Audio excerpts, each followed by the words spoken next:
దేవుని వాక్యం చూసుకుందాం. ఆదికాండము 1వ అధ్యాయము 1వ వచనం చదువుకుందాం. ఆదియందు దేవుడు భూమి ఆకాశములను సృజించెను. మరి ఈ వాక్యం ద్వారా ఈరోజు మన యొక్క వాక్య భాగము, వాక్య సందేశము ఏంటని చూసుకున్నట్లయితే కనుక, మరి అమాయక కాలయుగంలో మరి దేవుని యొక్క సంకల్పం మన విషయంలో ఏమై ఉంది అనేది ఈరోజు వాక్య భాగం. మామూలుగా అయితే యుగాలలో దేవుని సంకల్పం టాపిక్, అందులో 7 యుగాలు ఉన్నాయి. ఆ 7 యుగాల్లో మొదటి యుగమైన అమాయక కాలయుగం కొరకు మనం ఈరోజు చూసుకుందాం. ఈ యొక్క అమాయక కాలయుగము ఆదికాండము 1వ అధ్యాయము 1వ వచనము నుంచి 3వ అధ్యాయము 23వ వచనం వరకు ఈ యుగము కోసము చెప్పబడుతుంది అనమాట. అయితే అమాయక కాలయుగం అంటే ఏమిటి అనేది చూసుకున్నట్లయితే కనుక, మరి ఆదాము సృష్టించబడిన దినము మొదలుకొని ఆదాము హవ్వను ఏదైనా తోటలోంచి దేవుడు మరి వెళ్ళగొట్టిన దినము వరకు కూడా అమాయక కాలయుగం అని అంటారు. ఎందుకంటే వారు మరి దేవుడు ఒక ఉద్దేశంతో ఏదైనా తోటలో సృష్టించి ఏదైనా తోటలో పెట్టారు, కానీ దేవుని యొక్క మరి ఉద్దేశాన్ని వారు నెరవేర్చలేకపోయారు. వారి జీవితాన్ని వారు మరి సులువుగా చిక్కులు పెట్టే అపవాదికి అప్పగించుకొని మరి దేవునికి దూరం అయిపోవడం అనేది జరిగింది. కాబట్టి మరి అక్కడి నుంచి ఆ ఏదైనా తోట నుంచి వారిని వెళ్ళగొట్టబడిన పరిస్థితి ఏర్పడింది అనమాట. దీన్నే ఈ సమయాన్నే అమాయక కాలయుగం అని అంటారు. ఆదికాండము 1వ అధ్యాయము 26వ వచనం నుంచి 28 వచనాలు చదువుకున్నట్లయితే, తీసిన వారు చదవగలరా? ఆదికాండము 1వ అధ్యాయము 26 నుంచి 28 వచనాలు. దేవుడు మన స్వరూపమును మన పోలిక చొప్పున నరులను చేయడము. వారు సముద్రపు చేపలను, ఆకాశ పక్షులను, పశువులను, సమస్త భూమిని, భూమి మీద ప్రాకు ప్రతి జంతువును ఏలుదురుగాక అని పలికెను. దేవుడు తన స్వరూపమందు నరుని సృజించెను. దేవుని స్వరూపమందు వారిని సృజించెను. స్త్రీనిగాను పురుషునిగాను వారిని సృజించెను. దేవుడు వారిని ఆశీర్వదించెను. ఎట్లనగా, మీరు ఫలించి అభివృద్ధి పొంది విస్తరించి భూమిని నిండించి దానిని లోపరుచుకొనుడి. సముద్రపు చేపలను, ఆకాశ పక్షులను, భూమి మీద ప్రాకు ప్రతి జీవిని ఏలుడని దేవుడు వారితో చెప్పాను. ఈ వాక్యం ద్వారా మనకి ఏమర్థమవుతుందంటే, మరి దేవుడు వారిని మరి దేవుని పోలికలో స్త్రీని పురుషుని మరి సృష్టించడం అనేది జరిగింది. ఒక ఉద్దేశంతో సృష్టించాడు. సృష్టించిన తర్వాత మరి ఏం చెప్పారంటే, ఎందు నిమిత్తం సృష్టించారంటే, ఆయన సృష్టించిన ఈ సృష్టి అంతటిని, అంటే జంతువులు, పక్షులు, వృక్షాలు, ప్రతిదీ లోకమంతటిని, సృష్టి అంతటిని ఏలటానికి దేవుడు ఆదాముని అవ్వని సృష్టించాడని వాక్యం ద్వారా మనకి అర్థమవుతుంది. అంతేకాకుండా మరి వారిని మరి ఫలించి అభివృద్ధి పొంది విస్తరించి భూమిని నిండించమని కూడా చెప్పినట్లు మనకి అర్థమవుతుంది అనమాట. కాబట్టి మరి దేవుడు వారి ఎడల ఒక ప్రత్యేకమైన ఉద్దేశంతో వారిని సృష్టించి మరి సృష్టించినట్లు మనకి అర్థమవుతుంది. అదేవిధంగా ఏదైనా ఆదికాండము 2వ అధ్యాయము 7వ వచనం చదువుకుందాం. దేవుడైన యెహోవా నేల మంటితో నరుని నిర్మించి వారి నాసికారంధ్రములలో జీవవాయువును ఊదగా నరుడు జీవాత్మ ఆయను. అయితే ఈ వాక్యం ద్వారా మనకి ఏం అర్థమవుతుందంటే, దేవుడు అంట మనిషిని ఎలా సృష్టించాడు? నేల మంటితో నిర్మించాడంట. నేల మంటితో నిర్మించి వాని నాసిక రంధ్రాల్లో జీవవాయువును ఊదాడంట. అప్పుడు మరి జీవాత్మ అయిందని వాక్యం ద్వారా మనకి అర్థమవుతుంది. అర్థమైందా? అంతేకాకుండా 15వ వచనం చదవండి, 2వ అధ్యాయము. మరియు దేవుడైన యెహోవా నరుని తీసుకొని ఏదెను తోటను సేద్యపరచుటకును దాని కాచుటకును దానిలో ఉంచెను. అయితే మరి దేవుడైన యెహోవా అంటే ఏం చేశాడంటే, నరుని తీసుకొని ఏదైనా తోటను సేద్యపరచుటకు కాచుటకు దానిలో ఉంచాడంట. ఓకేనా? అయితే మరి ఆ తోట ఆ పని అంతటినీ కూడా, తోట బాధ్య అంతటినీ కూడా దేవుడు ఎవరికి అప్పచెప్పాడు? ఆదాము అవ్వకి అప్పచెప్పాడు. అర్థమైందా? అంతేకాకుండా మరి ఇంకా ఏం చేశాడంటే ఆ తోటలో అంట మరి చాలా చెట్లు ఫలాలు దేవుడు పెట్టాడంట. ఓకేనా? మరి పెట్టి అవన్నీ కూడా మీరు చాలా సంతృప్తిగా సమృద్ధిగా తిని తృప్తి చెందొచ్చు. అయితే ఒక కండిషన్ ఏంటంటే ఆ మధ్య చెట్టు ఉంది కదా, ఆ మధ్యలో ఉన్న చెట్టు పండు మీరు తినొద్దు అని దేవుడు అంట వారికి ఆజ్ఞాపించాడంట. ఓకేనా? అయితే మరి అంతేకాకుండా దేవుడు సృష్టి అంతా తన మాటతో చేశాడు. తన మాటతో చేసిన సృష్టి అంతటి విషయంలో మరి దేవుడు ఆదాముకు అధికారం ఇచ్చాడు. అయితే ఆదికాండము 1వ అధ్యాయము 1-2 వచనాలు చూసినట్లయితే మరి ఆది యందు దేవుడు భూమి ఆకాశములను సృజించెను. భూమి నిరాకారముగాను శూన్యముగాను ఉండెను. చీకటి అగాధ జలము పైన కమ్మి ఉండెను. దేవుని ఆత్మ జలముల పైన అల్లాడుచుండెను. అయితే మరి దేవుడు భూమి ఆకాశాన్ని సృష్టించాడంట. తర్వాత భూమి నిరాకారంగా శూన్యంగా ఉంది. చీకటంట జలముల మీద అగాధ జలం మీద అల్లాడుతుందంట. అయితే చూస్తే ఆయనకి ఎట్లనో అనిపించిందంట. ఈ 1-2 సృష్టి వేరు, 1-2 వచనాలు. తర్వాత 3-1 అధ్యాయము 3-31 వచనాల వరకు చూసినట్లయితే ఆ సృష్టి వేరు. ఏం చేశారు? 6 దినాలు తన సృష్టి అంతా మరి చేశాడంట నోటి మాటతో. అర్థమైందా? అయితే మరి ఆ సృష్టి చేసిన తర్వాత ఆదికాండము 1:31 చదువుకుందాం మనం. దేవుడు తాను చేసినది యావత్తు చూచినప్పుడు అది చాలా మంచిదిగా నుండెను. అస్తమయమును ఉదయమును కలుగగా 6వ దినము ఆయను. దేవుడంట 6 దినాలు సృష్టి చేశాడంట. సృష్టి అంతా చేసి ఒకసారి ఇలా చూసుకున్నాడంట. చూస్తే చాలా మంచిగా అనిపించిందంట. మనం కూడా అంతే కదా, ఏదైనా ఒక మంచి పిల్లలు ప్రాజెక్ట్ వర్క్ ఇస్తారు కదా టీచర్లు, వాళ్ళు చాలా కష్టపడి రాత్రి పగలు కష్టపడి చాలా నీట్గా ఆ డ్రాయింగ్, ఆ కటింగ్, ఆ మేకింగ్ అంతా చేసి ఆ తర్వాత చూసి అందరిని అడుగుతుంటారు, మమ్మీ నేను చేసింది బాగుందా?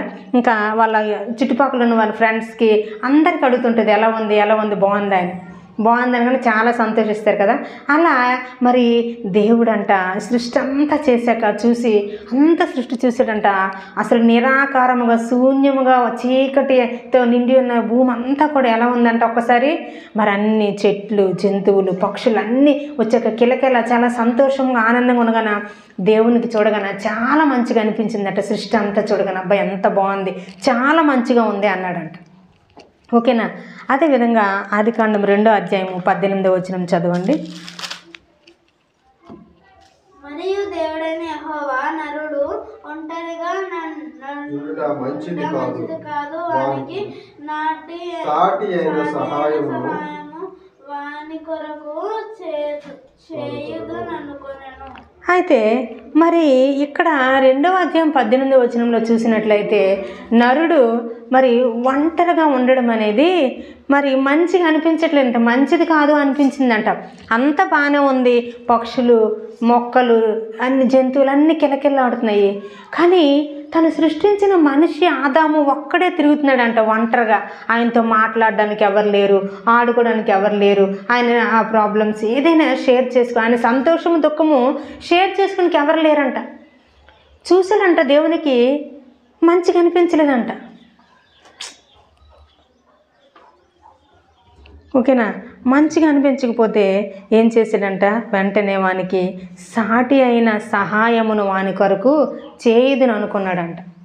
అర్థమైందా? సాటి అయిన సహాయము చేయాలనుకున్నాడంట. అనుకొని మరి 2వ అధ్యాయము 21 నుంచి 23 వచనాల్లో చూసుకున్నట్లయితే ఆదాము కంట దేవుడు గాఢ నిద్ర కలుగు చేశాడంట.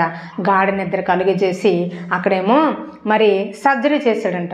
ఏం చేశాడు? గాఢ నిద్ర కలిగించి తన ప్రక్కటెముకల్లో ఒక ఎముక తీసి ఆ ఎముక తీసిన ప్లేసులో మాంసంతో పూర్తి చేశాడంట. ఆ తర్వాత కుట్లో అయిపోయాయంట. ఆ తర్వాత ఆ ఎముకతో ఏం చేశాడంట, ఒక అందమైన స్త్రీని నిర్మాణం చేశాడంట. ఓకేనా? అందమైన స్త్రీని నిర్మాణం చేసి మరి ఆ స్త్రీని తనకి భార్యగా దేవుడు ఇచ్చాడంట ఆదాముకి. ఓకేనా? అప్పుడు మరి వారిద్దరూ సంతోషముగా కలిసి జీవనము కొనసాగించడం అనేది ఏర్పాటైంది. ఓకేనా? ఆ విధముగా ఏదెను తోటలో కుటుంబ విధానం అనేది ప్రారంభించబడింది. ఓకేనా? కాబట్టి మనందరము కుటుంబాన్ని కలిగి ఉన్న మనము మరి దేవుని దృష్టిలో ఎంతో ధన్యులము, దీవించబడిన వారము. ఆయన ఒక ప్రణాళికతో కుటుంబాన్ని ఇచ్చాడు. మరి దేవుడిచ్చిన కుటుంబాన్ని మనము కాపాడుకునే వారుగా ఉండాలి. భర్తను బట్టి కానీ పిల్లలను బట్టి కానీ సంతోషించి దేవుని స్తుతించే వారుగా ఉండాలి. అంతేగాని ఎప్పుడు పిల్లలు కొట్లాడుకుంటూ, భార్యాభర్తలు కొట్లాడుకుంటూ, కుటుంబంలో సమాధానం లేక విడిపోవడము, గొడవలు, అసమాధానము, భయంకరమైన పరిస్థితి కొన్ని కుటుంబాల్లో ఉంటుంటుంది. దేవుడు అది చూసి దేవుడు సంతోషించడంట, బాధపడతాడంట. కాబట్టి మన కుటుంబాన్ని బట్టి మనము మరి దేవుణ్ణి ఘనపరచువారుగా ఉండాలి. అర్థమైందా? మరి ఒకవేళ ఆలోచించండి, నలుగురు ఉన్న ఒక కుటుంబం ఎలా ఉంటుంది? ఒకే పురుషుడు కానీ ఒకే స్త్రీ కానీ ఉన్న వారి పరిస్థితి ఎలా ఉంటుంది? ఎంతో దుఃఖకరంగా, ఒంటరితనంగా, నిస్సహాయంగా అనిపిస్తుంది. ఏదైనా వండుకోవాలనిపించదు. ఏంటి ఒక్కదాన్నే కదా అనిపిస్తుంది. తర్వాత కొన్నిసార్లు వారి ఆలోచనలు, వారి యొక్క మనసులో ఉన్నవి షేర్ చేసుకోవడానికి ఎవరు ఉండరు. బాధ అనిపిస్తుంటుంది. కొన్నిసార్లు ఆలోచించి వాళ్ళు డిప్రెషన్లోకి వెళ్ళిపోతుంటారు. ఆ విధంగా ఆలోచించి చాలామంది మరి సూసైడ్ తలంపుల్లో ఉండి చనిపోవడం, ఇలా ఎన్నో జరుగుతుంటాయి. కాబట్టి మనకు దేవుడిచ్చిన కుటుంబాన్ని మనము కాపాడుకొని ముందుకి మరి కొనసాగాలని దేవుని వాక్యము తెలియపరుస్తుంది. అప్పుడంటే దేవుడు సంతోషిస్తాడు. అబ్బా చాలా మంచిగా ఉంది కుటుంబం అని అంటాడంట. అయితే ఇప్పుడు నెక్స్ట్ మరి దేవుడు నరుని చేసిన దేవుడు నరుని చేసిన ఉద్దేశం ఏంటనేది మనము చూసుకుందాం. దేవుడంట మనిషిని ఒక ఉద్దేశంతో చేశాడు. ఏంటి ఆ ఉద్దేశము? ఎందు నిమిత్తము దేవుడు చేశాడని చూసుకున్నట్లయితే ఆదికాండము 1వ అధ్యాయము 26వ వచనం చదువుకుందాం. భూమి మీద ప్రాకు ప్రతి జీవిని ఏలుతురుగాకనియు పలికెను. దేవుడంట మనిషిని ఏ ఉద్దేశంతో చేశాడంట? భూమి మీద ఉన్న ప్రతి జీవిని మరి ఏలటానికంట, పరిపాలించడానికి దేవుడంట నరుని సృష్టించాడంట. అర్థమైందా? కాబట్టి మనం ఏం చేయాలి? దేవుడిచ్చిన పనిని నెరవేర్చాలి. ఈ సృష్టిని ఏలుబడి చేసేవానిగా దేవుడు మనల్ని ఉంచాడు. అందుకే సృష్టిలో మనిషి జన్మ శ్రేష్టమైందంట. నేను ఎందుకు పుట్టాను? నాకు ఎప్పుడు కష్టాలే, నాకు ఎప్పుడు బాధలే, నాకు ఎప్పుడు అనారోగ్యమే, ఎప్పుడు పేదరికమే, ఎప్పుడు దుఃఖమే, ఎప్పుడు శోధనే, ఎప్పుడు శ్రమ అనుకుంటాం. అర్థమైందా? కానీ దేవుడు అంటున్నాడు సృష్టిలో మనిషి జన్మ శ్రేష్టమైంది. ఈ సృష్టిని ఏలుబడి చేయడానికి మనిషిని సృష్టించాడంట. దేవుడు మనల్ని ఎందుకు సృష్టించాడు? ఎప్పుడైనా మీరు ఆలోచన చేశారా? దేవుని సన్నిధిలో ప్రార్థన చేశారా? దేవా నా ఎడల నువ్వు సృష్టించిన ఉద్దేశం ఏంటో నెరవేర్చండి ప్రభు అని అడిగారా? అడగకపోతే అడగండి. దేవా నా ఎడల నీ ఉద్దేశం నెరవేర్చు. అంతేగాని నాకు అది కావాలి, ఇది కావాలి, నేను ఇలా ఉండాలి, మనమే అన్ని డిసైడ్ చేసుకొని దేవుని దగ్గర అడగడం కాదు. కానీ దేవుని చేతిలో దేవుడిచ్చింది లైఫ్ కాబట్టి ఆయన చేతిలో మన జీవితాన్ని పెట్టి మనము దేవునికి అడగాల. దేవా నా ఎడల నీ ఉద్దేశం ఏంటి? అది నెరవేర్చు ప్రభు అని ప్రార్థించే వారిగా ఉండాలని దేవుని వాక్యము తెలియపరుస్తుంది. అర్థమైందా? ఇలా దేవుడు నరుని చేసిన ఉద్దేశము ఒక 5 పాయింట్లు చూసుకుందాం. మొదటి పాయింట్ ఏంటి? దేవుడు సృష్టిని ఏలుబడి చేసేవానిగా నరుని సృష్టించాడు. రెండవ పాయింట్ చూసుకున్నట్లయితే మరి అదే 1వ అధ్యాయము 28వ వచనం చదువుకుందాం. దేవుడు వారిని ఆశీర్వదించిన ఎట్లనగా మీరు ఫలించి అభివృద్ధి పొంది విస్తరించి భూమిని నిండించి దానిని లోపరుచుకొనుడి అని మరి వారితో చెప్పాడంట ఆదాము అవ్వతో. అర్థమైందా? మనము ఫలించడానికి, అభివృద్ధి చెందడానికి, విస్తరించడానికి దేవుడంట మనల్ని సృష్టించాడు. ఎలా అంటే ఆత్మీయంగా ఫలించాలి, భౌతికంగా ఫలించాలి. ఈ లోకంలో మనకి ఏ కంఫర్ట్స్ కావాలో అవన్నీ విషయాల్లో మనం దేవుని దగ్గర అడిగినట్లయితే మనం పొందుకుంటాం. అదేవిధంగా ఆత్మీయ ఫలం కూడా చాలా ఇంపార్టెంట్. అర్థమైందా? శరీరానికి ఆహారం లేకపోతే ఏం జరుగుతుంది? రోజు రోజుకి ఆరోగ్యం క్షీణించి చనిపోతాం. అలాగే మన ఆత్మకు కూడా ఆత్మీయ ఆహారం అవసరం. కాబట్టి మన ఆత్మను మనము ఆత్మలో ఎదగాల, వృద్ధి చేసుకోవాలి. వాక్యములో, ప్రార్థనలో, ఉపవాసములో, భక్తిలో, దేవునితో సహవాసములో ఎదగాల. ఆత్మలో ఫలించాలా, భౌతికంగా ఫలించాలి. అర్థమైందా? మరి మనం ఫలించి అభివృద్ధి చెందడానికంట దేవుడు మనల్ని సృష్టించాడు. ఇక్కడ యోహాను సువార్త 15వ అధ్యాయము 16వ వచనంలో కూడా ఫలించమని దేవుని వాక్యము వ్రాయబడింది. అర్థమైందా? కాబట్టి మనము ఫలించాలని దేవుడు తెలియపరుస్తున్నాడు. అదేవిధంగా మూడవదిగా మరి 1 యోహాను 1వ అధ్యాయము 3వ వచనం చదువుకుందాం. తీసిన వారు చదవండి.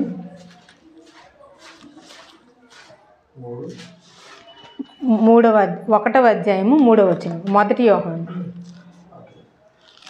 మాతో కూడా మీకును సహవాసం కలుగునట్లు మేము చూసిన దానిని వినిన దానిని మీకును తెలియజేస్తున్నాము. మన సహవాసం అయితే తండ్రితో కూడాను ఆయన కుమారుడైన యేసుక్రీస్తుతో కూడాను ఉన్నది. చాలండి. అయితే మనల్ని దేవుడు ఎందుకు సృష్టించాడంట? మనము తండ్రితోనూ కుమారుడైన యేసుక్రీస్తుతోనూ సహవాసము చేయటానికి దేవుడంట మనల్ని సృష్టించాడు. అర్థమైందా? ఇప్పుడు మనం ఒక ఇంట్లో ఉన్నాము, తల్లిదండ్రులు పిల్లలు ప్రతిరోజు వచ్చి తల్లిదండ్రులతో మాట్లాడి ఇక స్కూల్లో జరిగిన విషయాలు, ఫ్రెండ్స్తో ఆడుకునేటప్పుడు జరిగిన విషయాలు అన్నీ చెప్పి మరి నవ్వుతుంటారు, సంతోషిస్తుంటారు కదా. అలాగే మనమంట మన తండ్రితో సహవాసం చేయాలి. ఒకవేళ తల్లిదండ్రులతో పిల్లలు తల్లిదండ్రులతో మాట్లాడకుండా ఉంటే ఎలా ఉంటుంది? ఇంట్లో అంత మౌనము ఉంటుంది, ఎలాంటి రిలేషన్ ఉండదు. అర్థమైందా? అయితే దేవుని వాక్యం ఏం తెలియపరుస్తుందంటే మనమంట మన తండ్రితోనూ కుమారుడైన క్రీస్తుతోనూ సహవాసం చెయ్యాలంట. ఎలా సహవాసం చేయాలి చెప్పండి? ప్రతిరోజు మనం దేవునితో మాట్లాడాలి. దేవునితో మాట్లాడడం అంటే ఏంటి? ప్రార్థనే దేవునితో మాట్లాడడం. కాబట్టి ప్రార్థనా జీవితం మనం కలిగి ఉండాలి. అలాగే మరి వాక్యము చదవాలి, మరి దేవునితో సహవాసములో ఎదగాలి. వాక్యము చదివితే దేవుని గొప్పతనం ఏంటో అర్థమవుతుంది. వాక్యపు లోతుల్లోకి మనం నడిపించబడాలి. అర్థమైందా? కాబట్టి ప్రతిదినము వాక్యం చదవాలి. ఇప్పటికి నేను మరి మొన్న ఫ్రైడేకి 8 సార్లు బైబిల్ చదవడము కంప్లీట్ చేశాను. మరలా 9వ సారి చదవడము స్టార్ట్ చేశాను. అలా నాలో ఊపిరి ఉన్నంత వరకు నేను సంవత్సరానికి 1-2 సార్లు అయినా చదివి మరి ఇంకా ఎక్కువ సార్లు చదివి దేవుని గురించి ఇంకా ఎక్కువ తెలుసుకోవాలి, ఇంకా ఆత్మలో ఎదగాలని నేను ఆశపడుతున్నాను. అలాగే మీ అందరూ కూడా వాక్యం కొరకు మరి వాక్యము చదివి దేవుని కొరకు తెలుసుకొని ఇంకా ఎదగాలని నేను మరి కోరుకుంటున్నాను.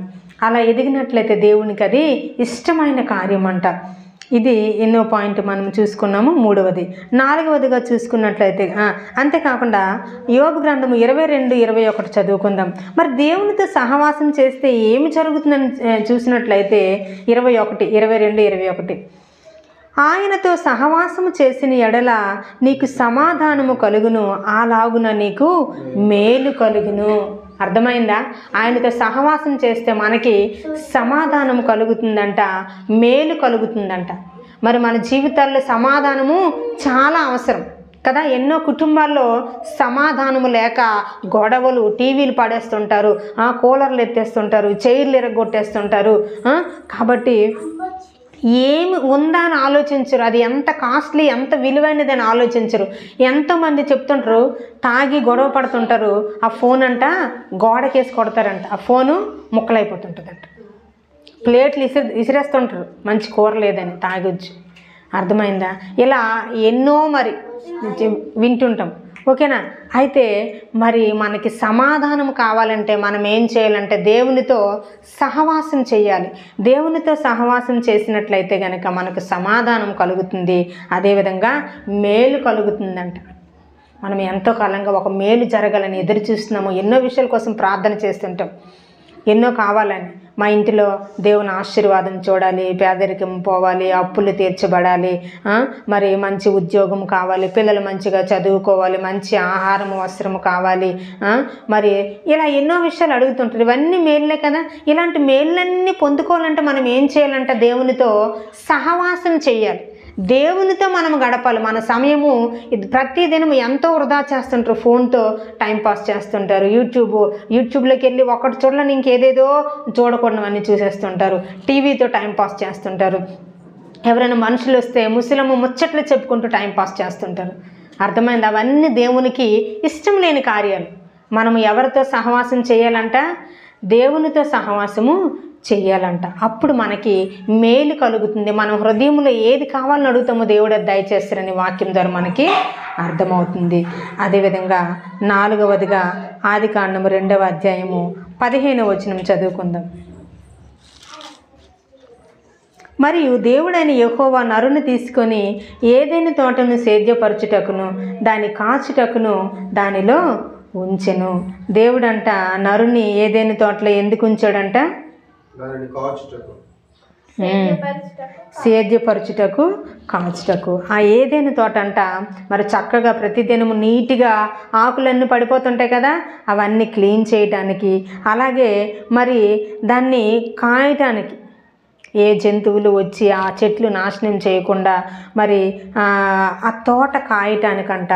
అలాగే మరి అందులో జీవవృక్ష ఫలాలు ఇచ్చే చెట్టు ఉందంట, మంచి చెట్ల ఫలాలు ఇచ్చే చెట్టు ఉంది. ఎవరు వచ్చి వాటిని తినకుండా ఇలా వాటికి కాపలాగా దేవుడు వారిని పెట్టాడంట. అర్థమైందా? అదేవిధంగా మనము కూడా మరి 2 తెస్సలోనికి రాసిన పత్రిక 3వ అధ్యాయము 10వ వచనంలో రాయబడిన విధంగా మనమంట పని చేయకుండా భోజనం చేయకూడదంట. అర్థమైందా? ప్రతి మనిషి కష్టపడి పని చేయాలి. కష్టపడేవారంటే దేవునికంటే చాలా ఇష్టం అంట. బద్ధకిస్తులుగా, సోమరిపోతులుగా మనము ఉండకూడదు. కష్టపడి పని చేయవారుగా ఉండాలా అని దేవుని వాక్యము తెలియపరుస్తుంది. అప్పుడు ఎవరైతే నిజంగా కష్టపడి పని చేస్తారో వారు దీవించబడతారంట. దేవుని ఆశీర్వాదం వారి జీవితాల్లో ఉంటుంది. చాలామంది అడ్డదారుల్లో గొప్ప వాళ్ళం అయిపోవాలని ప్రయత్నిస్తుంటారు. అర్థమైంది? ఎవరినైనా మోసం చేయడము, మరి లంచాలు తీసుకోవడము, ఎవరివైనా ఆస్తులు ఆక్యుపై చేసుకోవడము, ఇలాంటి పనులు చేసి గొప్పవారు అయిపోవాలని అనుకుంటారు. కానీ దేవునికి అది ఇష్టం లేని కార్యం. అర్థమైందా? కాబట్టి మనము కష్టపడి పని చేసినట్లయితే మనము దీవించబడతామంట. కష్టపడి పని చేసిన వారు భోజనం చేయాలంట. దేవుడిది ఒక ఆజ్ఞాపిస్తున్నాడు. అర్థమైందా? మరి కష్టపడిన వారు తినకూడదంట. అదొకటి గుర్తుపెట్టుకోండి. నెక్స్ట్ 5వదిగా ఇంకొక మాట చూసుకుందాం. యెషయా గ్రంథం 43:7 చదువుకుందాం. దేవుణ్ణి మహిమపరచుటకు నరుని సృజించెను. దేవుడంట మనిషిని ఎందుకు సృజించాడు? దేవుణ్ణి మహిమపరచడానికంట. దేవుణ్ణి అంట మనము పొగడాలి, స్తుతించాలి, ఆరాధించాలి, ఘనపరచాలని దేవుని వాక్యము తెలియపరుస్తుంది. కాబట్టి మనకి దేవుడు ఇచ్చిన ఈవులను బట్టి, వసతులను బట్టి, ఆరోగ్యమును బట్టి, దినమును బట్టి, కుటుంబాన్ని బట్టి, సంఘమును బట్టి, విశ్వాసమును బట్టి, రక్షణ బట్టి, భక్తిని బట్టి, దేవుడిచ్చిన ప్రతి ఈవును బట్టి, వాహనాన్ని బట్టి, ఉద్యోగమును బట్టి, చదువును బట్టి, జ్ఞానమును బట్టి, మరి ఇచ్చిన ప్రతి ఈవుని బట్టి దేవుణ్ణి మనమంట మహిమపరచాలని దేవుని వాక్యము తెలియపరుస్తుంది. ఎన్ని ఇచ్చినా కొంతమందికి సంతృప్తి ఉండదు. అర్థమైందా? సంతృప్తి లేకపోయినా పర్లేదు, దేవుని స్తుతించాలి. దేవా ఇది ఇచ్చావయ్యా, అందరు నీ ద్వారా ఇది కలిగి ఉన్నాము. నువ్వు ఒకవేళ నువ్వు లేకపోయి ఉంటే నా జీవితంలో ఇది నేను కలిగి ఉండేదాన్ని కాదు. అలాంటి కృతజ్ఞత, దేవుణ్ణి మహిమపరిచే గుణం మనం కలిగి ఉండాలని దేవుని వాక్యము తెలియపరుస్తుంది. అర్థమైందా? అంతేగాని ఎప్పుడు దేవుడిని దూషించడం, దేవుని మీద సనుగుతుంటారు. ఆ దేవుడు నాకు ఎప్పుడు శ్రమలే ఇచ్చాడు, ఆ దేవుడు నాకు ఏం మేలు చేశాడు, ఎంతకాలమైంది నమ్ముకొని ప్రతి వారం మందిరానికి వెళ్తున్నాను, ఏ మేలు లేదు అని ఏడవడము, దేవుని దుఃఖపరచడము, బాధపడము చేస్తుంటారు. అది దేవునికి ఇష్టం లేని కార్యం అని దేవుని వాక్యము తెలియపరుస్తుంది. దేవుణ్ణి మనము మహిమపరచాలంటే ఉన్న వాటిని బట్టి, కొన్ని మేలులే చేసి ఉండొచ్చు, వాటిని బట్టి దేవుణ్ణి మహిమపరిస్తే మిగతావి జరగాలి కావాలనుకున్నవి అడగకుండానే దేవుడు దయచేస్తాడంట. కాబట్టి మనం ఏం చేయాలి? దేవుణ్ణి మహిమపరచువారుగా ఉండాలని దేవుని వాక్యము తెలియపరుస్తుంది. ఇప్పుడు నేనేం చెప్పాను? దేవుడు నరుని చేసిన ఉద్దేశం ఏంటి? 5 పాయింట్లు చెప్పా. మొదటి పాయింట్ ఏంటిది? సృష్టిని ఏలుబడి చేసేవానిగా ఉండటానికి దేవుడు మనిషిని సృష్టించాడంట. అలాగే ఫలించి అభివృద్ధి చెందడానికి, భౌతికంగా ఆత్మీయంగా ఫలించడానికి, అభివృద్ధి చెందడానికి దేవుడు సృష్టించాడంట. అలాగే దేవునితోనూ క్రీస్తుతోనూ సహవాసం చేయడానికి సృష్టించాడంట. అలాగే ఏదేని తోటను సేద్యపరచడానికి, అంటే కష్టపడి పని చేయటానికి సృష్టించాడు. మనము మరి కష్టపడి పనిచేయడం అంటే 2 ఆలోచించాలి. ఈ లోకములో మన భౌతికమైన అవసరాల కొరకు కష్టపడాలి, అలాగే దేవుని చిత్తాన్ని నెరవేర్చడానికి మనం కష్టపడాలి. రక్షణ పొందిన ప్రతి ఒక్కరి బాధ్యత ఆత్మల సంపాదన. ప్రతి ఒక్కరు కూడా ఆత్మలను దేవుని తట్టు త్రిప్పాలి, దేవుని మందిరానికి నడిపించాలి. అర్థమైందా? అప్పుడు దేవుడు సంతోషిస్తాడంట. దేవునికి ఇష్టమైన కార్యం అది. కాబట్టి ఆ విధంగా భౌతికంగా ఆత్మీయంగా మనము కష్టపడాలి. ప్రతిరోజు ప్రార్థన జీవితం కలిగి ఉండాలి. అలాగే ఐదవదిగా దేవుణ్ణి మహిమపరచడానికి దేవుడు అంట మనిషిని సృష్టించాడు. కాబట్టి మనం దేవుణ్ణి మహిమపరిచేవారుగా ఉండాలని అర్థమవుతుంది. అయితే మన టాపిక్ ఏంటి ఈరోజు? అమాయక కాలయుగం అంటే ఏమిటి, ఈ యుగములో మనిషి విషయంలో దేవుని యొక్క సంకల్పం ఏంటి అనేది మనం యొక్క టాపిక్. దేవుని ఉద్దేశం ఏంటో మనము చదివాము, అమాయక కాలయుగం అంటే ఏంటో నేర్చుకున్నాము. అయితే మరి ఇంకా త్వరగా ముందుకు వెళ్దాం. అయితే ఆదికాండము 3వ అధ్యాయము 4-5 వచనాలు చదువుకుందాం. వాటర్ బాటిల్ 3వ అధ్యాయము 4-5 వచనాలు చదువుకుందాం.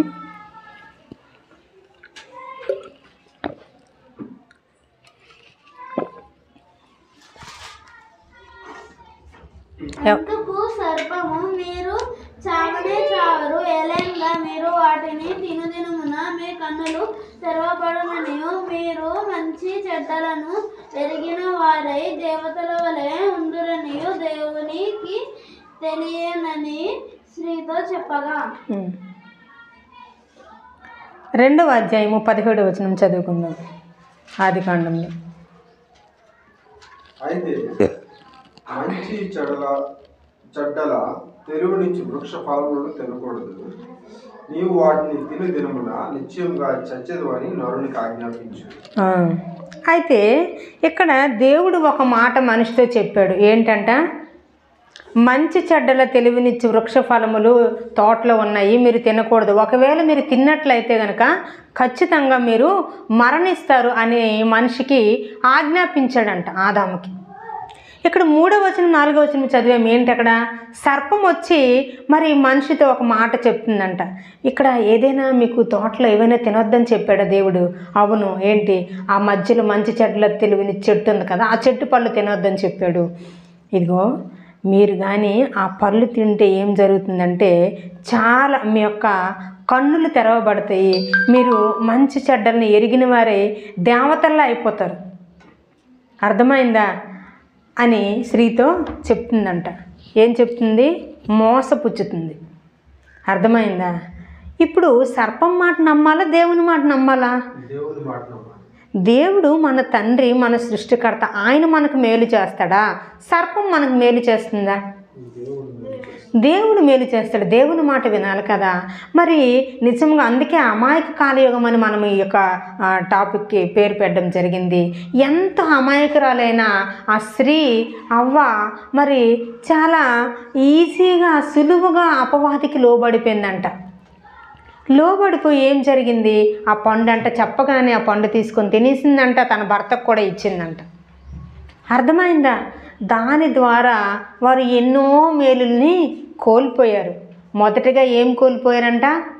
దేవునితో సహవాసం కోల్పోయి ఏదైనా తోట నుంచి వారు వెళ్ళగొట్టబడ్డారంట. 3వ అధ్యాయం 23వ వచనం చదువుతాం. ఏదైనా తోట నుంచి వాళ్ళు వెళ్ళగొట్టబడ్డారు. ఆ తర్వాత సహవాసం కోల్పోయారు. ఆ తర్వాత సృష్టి పైన అధికారాన్ని కోల్పోయారు. అర్థమైందా? ఆత్మీయంగా చచ్చిన వారు అయిపోయారు. అంతేకాకుండా దేవుడు వారిని శపించాడంట. ముందే చెప్పాడు కదా, ఆ పండు మీరు తిన్నారంటే ఖచ్చితంగా చస్తారు అని.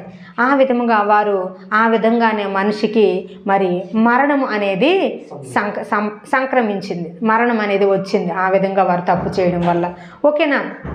అయితే మరి వారు దేవునితో సహవాసం కోల్పోయారంటే ఆత్మీయంగా చచ్చిపోయారు. అదేవిధంగా మనల్ని కూడా అపవాది మరి ఎన్నో విధాలుగా మోసపరుస్తాడు. దేవుడు నిజంగా వారికి ఒక టెస్ట్ పెట్టాడు. ఏంట టెస్ట్? ఆ మంచి చెట్ల తెలివినిచ్చు ఆ చెట్టు పండు ఆ చెట్టు ఆ తోటలో పెట్టాడు.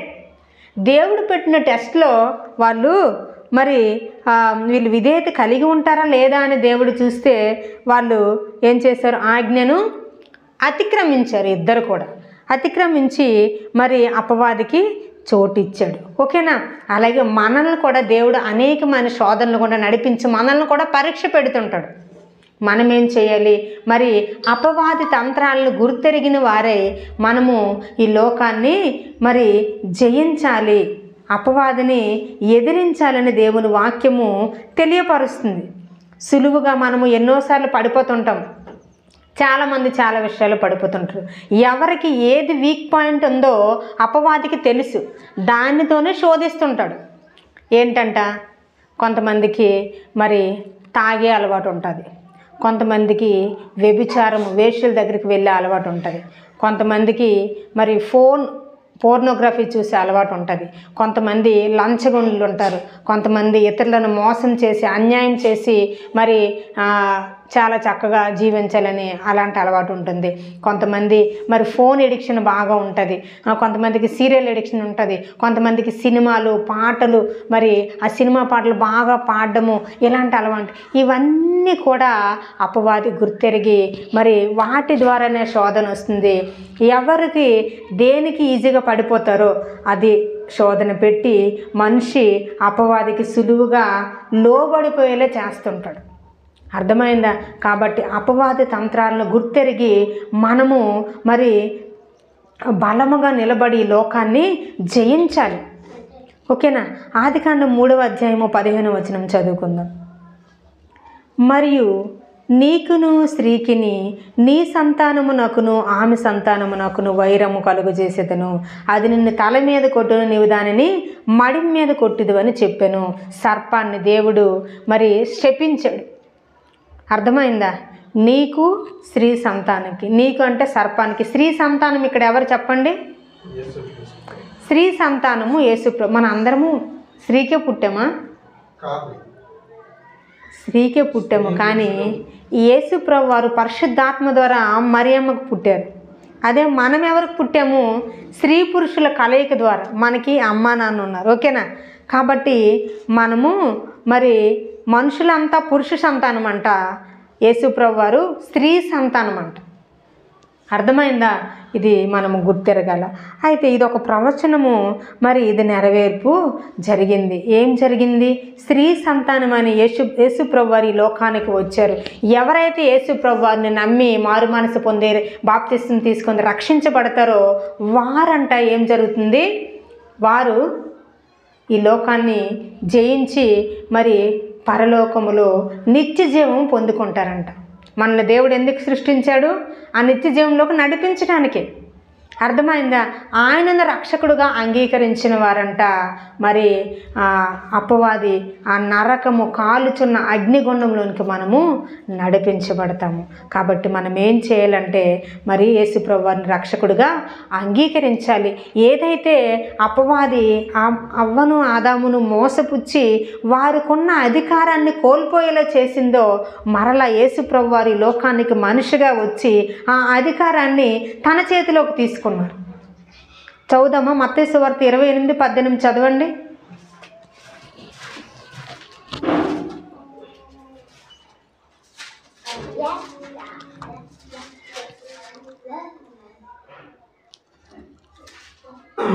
అయితే యేసు వారి ఎదుకు వచ్చి, పరలోకమందును భూమి మీదను నాకు సర్వాధికారము ఇయ్యబడి ఉన్నది. అయితే అర్థమైందా? ఇక్కడ యేసుప్రభు వారు ఏం చెప్తున్నారు? శిష్యుల దగ్గరికి వచ్చాడంట, పరలోకమందు భూమి మీద నాకు సర్వాధికారము ఇవ్వబడి ఉంది. ఆయన మరి అధికారాన్ని పొందుకున్నాడంట. ఎలా పొందుకున్నాడు? మరి ఎన్నో అవమానాలు భరించారు. ఆ కొరడా దెబ్బలు, ఆ రక్తము చిందించడము, ఆ ప్రాణము పెట్టడం ద్వారా మరి ఆయనంట మరలా మృత్యుంజయుడిగా లేచి ఈ లోకాన్ని సంపాదించుకున్నాడంట. అర్థమైందా? కాబట్టి ఆ అధికారాన్ని అక్కడ ఆదాము అవ్వ మరి చేయి జారిపోయిన అధికారాన్ని యేసుప్రభు వారు తన చేతిలోకి తీసుకున్నారు. కాబట్టి మనందరము ఆయన రెక్కల చాటున ఆయన అధికారం క్రింద ఉన్నట్లయితే గనక అపవాది అధికారం క్రిందకి మనము వెళ్ళలేము. ఇది మనం గమనించాలి. అపవాది గర్జించి సింహం వల్ల ఎప్పుడు మృంగుదనా అని చూస్తుంటాడంట, గమనిస్తుంటాడు, శోధిస్తుంటాడు. కాబట్టి మరి అపవాది యొక్క తంత్రాలు మనము గుర్తెరగాల. దేవుడు ముందే చెప్పాడు, ఈ పండు తింటే మీరు నిశ్చయంగా చస్తారని చెప్పాడా? మరి విన్నట్లు చాలా కేర్లెస్గా తీసుకుంది అవ్వ. కేర్లెస్గా తీసుకోవడం వల్ల ఆ గొప్ప ఆశీర్వాదాలన్నీ కోల్పోయారు. అందుకే స్త్రీకి మరి ఆ బిడ్డను జన్మించేటప్పుడు ఉన్నదానికంటే చాలా వేదనతో కంటావని కొన్ని శాపాలు దేవుడు ఇచ్చాడు. పురుషునికి కొన్ని శాపాలు ఇచ్చాడు. భూమి నిన్ను బట్టి శపించబడింది. కాబట్టి నువ్వెంతో కష్టపడి సేద్యపరిస్తే కానీ పంట సరిగా పండదు అని దేవుడు శపించడం జరిగింది. కాబట్టి మరి మనం ఏం చేయాలి? దేవుని శాపానికి గురయ్యారు. ఇప్పుడైనా సరే మనము ఆ అపవాది తంత్రాలు గుర్తెరిగి చాలా విధేయతతో జాగ్రత్తతో మరి లోకంలో మనము నడవాలి. దేవునికి ఎక్కడ ఎవరు ఎలా దూరం అయిపోతారో తెలియదు. చాలా గొప్ప దైవజనులు, చాలా ఆత్మపూర్లు, చాలా అభిషక్తులు చాలామంది ఈరోజు దేవునికి దూరం అయిపోయి మరి ఎంతో హేళనగా ఉన్నారు ఈ లోకంలో. ఆ విధముగా మనము మరి అయిపోకుండా ప్రతి దినము మనల్ని మనము దేవుని ఎదుట సరిచేసుకోవాలి. అర్థమైందా? అప్పుడే మనము మరి ఈ లోకాన్ని జయించగలుగుతాము, దేవునితో సహవాసం కలిగి ముందుకి వెళ్తాం.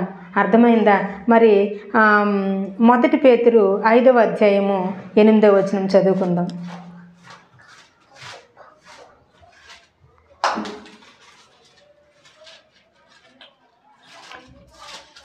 నిబ్బరమైన బుద్ధి గలవారై మెలకువగా ఉండండి. మీ విరోధి అయిన అపవాది గర్జించు సింహం వలె ఎవరిని మృగుదునా అని వెతుకుచూ తిరుగుచున్నాడు. మనం ఏం చేయాలంట? నిబ్బరమైన బుద్ధి గలవారమై అపవాదిని ఎదిరించాలి. స్థిరంగా విశ్వాసములో ముందుకు కొనసాగాలి. అర్థమైందా? కొన్నిసార్లు ఎన్నో టెంప్టేషన్స్ వస్తాయి. ఆ టెంప్టేషన్స్ అన్నీ కూడా మనం జయించాలి. ఎన్నో శోధనలు వస్తాయి.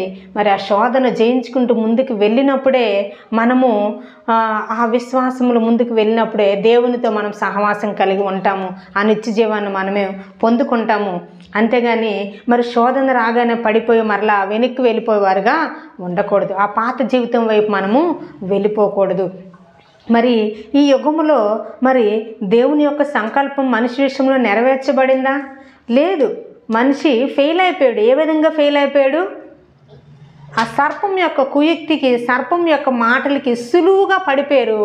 మరి ఆ విధముగా మనిషి ఫెయిల్ అయ్యాడంట. అర్థమైందా? కానీ మనిషి విషయంలో దేవుడు ఒక ప్రత్యేకమైన సంకల్పం కలిగి ఉన్నాడు. నేను ఎందుకు పనికిరాని నిష్ప్రయోజకుని ఎవ్వరు కూడా అనుకోవడానికి లేదు. అర్థమైందా?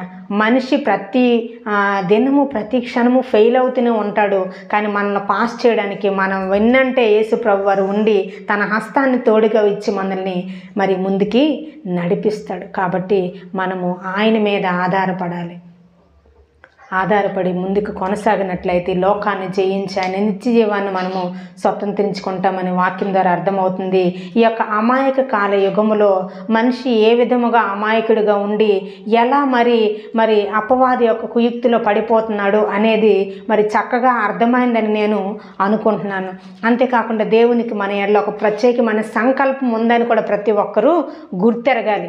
కాబట్టి ఎవ్వరు కూడా మరి ఆత్మహత్య తలంపులు, సూసైడ్ చేసుకోవడం ఉండకూడదు. దేవుడు ఒక ఉద్దేశంతో మనల్ని లోకానికి పంపించాడు. ఆయన ఉద్దేశాన్ని నెరవేర్చమని మన జీవితాన్ని ఆయన పాదాల దగ్గర పెట్టాలి, ఆయన చేతిలో పెట్టాలి. అప్పుడు అది దేవుని యొక్క ఉద్దేశము నెరవేర్చబడుతుందని దేవుని వాక్యం ద్వారా మనకి అర్థమవుతుంది. దేవుడు తన పరిశుద్ధ వాక్యాన్ని దీవించి ఆశీర్వదించును గాక.